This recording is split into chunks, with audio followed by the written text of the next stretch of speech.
Good afternoon, ladies and gentlemen. You're listening to Financial Survival, sponsored by Discount Gold and Silver Trading. I'm Melody Cedarstrom, and thank you for joining us this Friday afternoon of January 9th, 2009. And again, this program is brought to you by Discount Gold and Silver Trading, 1-800-375-4188. And I'm Melody Cedarstrom, and we had a struggle today going on in the precious metals, but with the dollar up fairly strong today, the manipulation was easy to be had. We have gold currently down $5.10 at $852.60. Silver, though, did well, up 13 at $11.31. Platinum is down 2 at $9.95, and we have palladium down $3 at $197.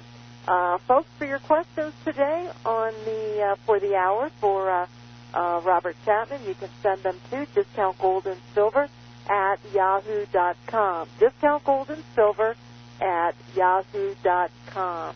And so it's Friday. You need your questions, and you folks should have lots and lots of questions out there regarding anything and everything that's going on here and around the world. Let's see. Visit our website at Discount Gold and Silver at yahoo.com. Discount Gold and Silver Trading.net is the website, and we have radio programs that you can listen to, and, of course, items in which you can read. We have Robert Chapman joining us this afternoon from the International Forecaster. He is the editor and publisher, and we enjoy having him here every Monday, Wednesday, and Friday. Good afternoon, Bob. Good afternoon. It's Friday. It's Friday. You're right. Yeah. You're right. Well, gold in the outside contract month is only off $1.10. So that's pretty good news. Yes, it is. And that tends to be a thin market, so take it for what it's worth, but it's better than what the spot close was. I noticed today that 1 month LIBOR dropped from 0.44 to 0.37. And the 3-month LIBOR dropped from 1.35% to 1.26%. Why don't they just give the money away? It's incredible. The LIBOR is the London interbank rate, where these percentages are what the banks use to lend to one another. And also, over the last several years, lenders in the United States and other places have used LIBOR rates to set rates, say, on U.S. mortgages and things like that. And just to give you an idea, the 2-year at the close yielded 0.74%. That's 0.74 of 1%. It was 0.83 yesterday on the close. And the 10-year U.S. Treasury note ended the day at 2.36%, down from 2.45%. Absolute insanity. And as Barron says, there's a bubble that's building up in the Treasury market. I think short term I could probably handle it.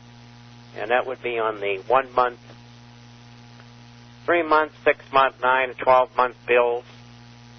But I don't think they can control it much beyond that. They can make a dent in it for 3 or 4 or 5 days, but that's about it. I think before the year is out, interest rates are going to be higher. I mean, I just can't imagine foreigners lending money. This is the rent. The 1 month is 0.01.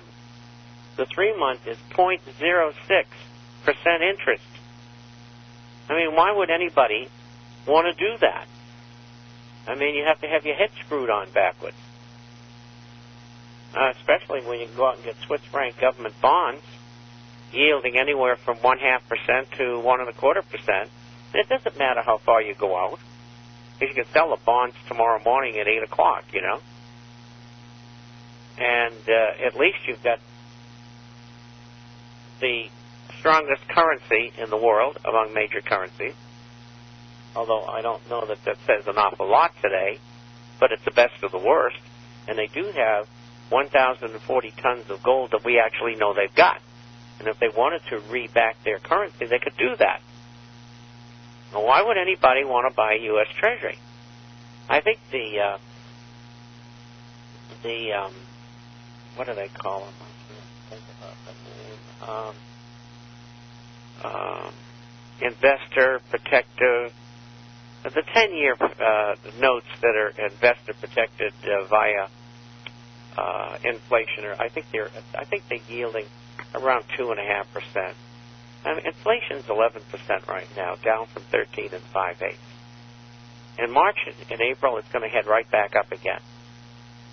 You know, I get a laugh when I see the increase for last year in wages supposedly being 3.7%, and most of the year inflation was over 13%.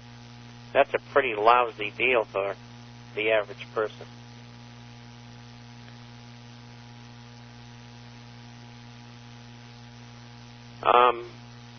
The Dow, surprisingly, was off 143 today. S&P was down 180 in round figures, and so S&P was a little weaker. And let me do the numbers here. Oh, I just missed it on the NASDAQ.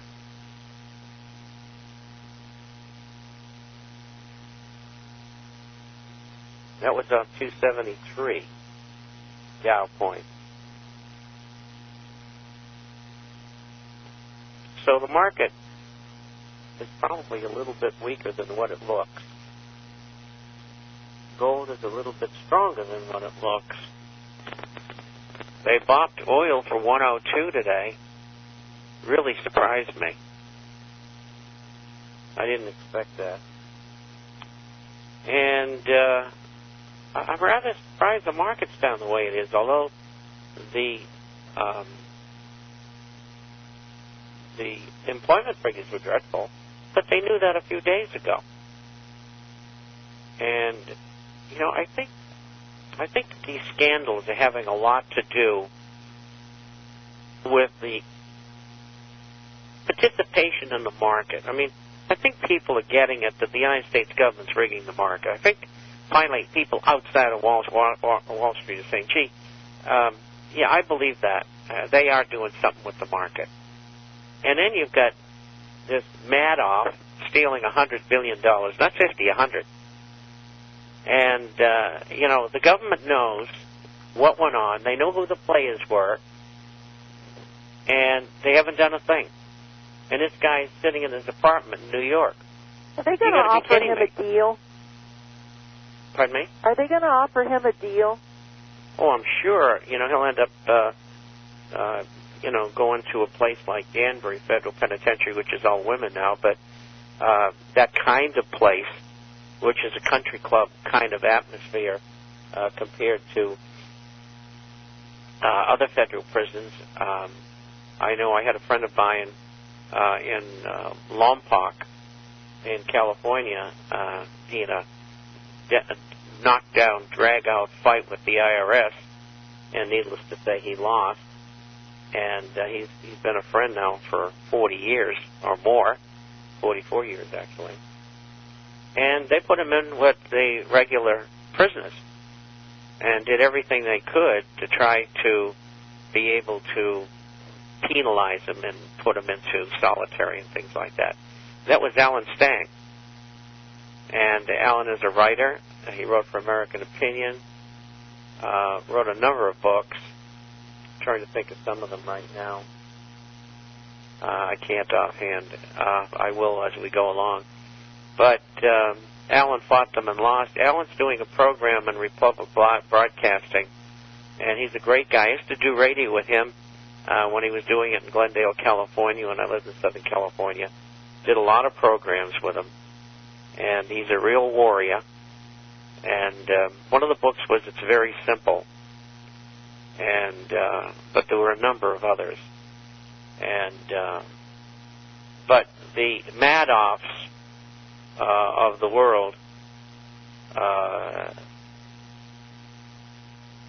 there's something coming across on Maddox right now. On Monday, the judge is going to make the decision. The excuse is they think somebody will murder him in jail, and the prosecution says he's a flight risk. Well, there's only one place he can flee to, and that's Israel. And really, I don't think he's a flight risk because, he's too well known. He wouldn't get on a plane. They wouldn't take him out of the country. I mean, you're going to take a Piper Cub and fly to Israel? I don't think so. So, or maybe he could get out in a private jet. The Zionists, they do what they want to do.